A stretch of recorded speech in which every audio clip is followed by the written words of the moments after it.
L'épée de Jésus purifie et sanctifie.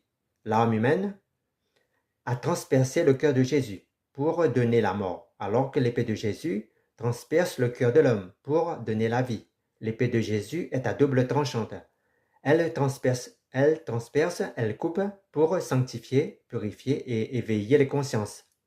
Elle peut aussi, certes, causer la douleur et la division, mais toujours dans le but de faire grandir la foi et l'amour véritable, comme par exemple Marie dont l'âme fut transpercée par une épée de douleur.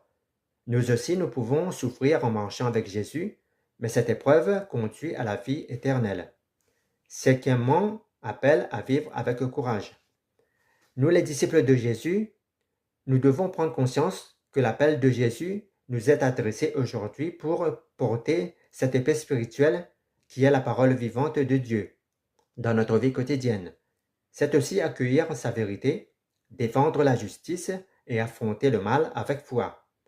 Ce combat n'est pas contre la chair, mais contre les puissances spirituelles du mal. En ce sens donc, être disciple de Christ signifie parfois choisir la fidélité à Dieu au prix de la division, mais toujours dans la paix profonde que lui seul peut nous donner. Autrement dit, que la paix du Christ soit plus forte que l'épée humaine dans notre vie. Il nous accompagne pour apporter la parole de Dieu dans un monde qui a grand besoin de lumière et de vérité. Autrement dit, l'épée que Jésus apporte symbolise plutôt la division ou le conflit spirituel et moral que sa venue suscite, non une incitation à la violence. Ceux qui ont tué au nom du Christ ont probablement commis une abomination contraire à son message, qui est celui de l'amour et de la vérité, non de la guerre sainte. La guerre sainte, selon les Écritures, n'est pas un combat contre la chair et le sang, mais c'est un combat contre les esprits mauvais, les puissances des ténèbres.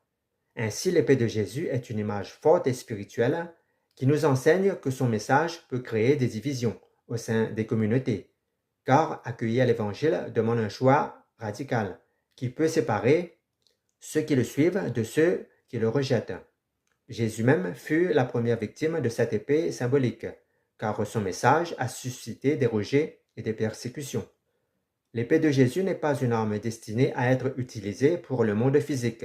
Au contraire, le vrai combat chrétien est spirituel. Selon Éphésiens 6, versets 12 à 18. L'épée de Jésus est appelée l'épée de l'Esprit, qui est la parole de Dieu. Elle symbolise la puissance de la parole divine, qui combat le mensonge, l'injustice, le péché, contrairement aux armes humaines, faites pour détruire physiquement.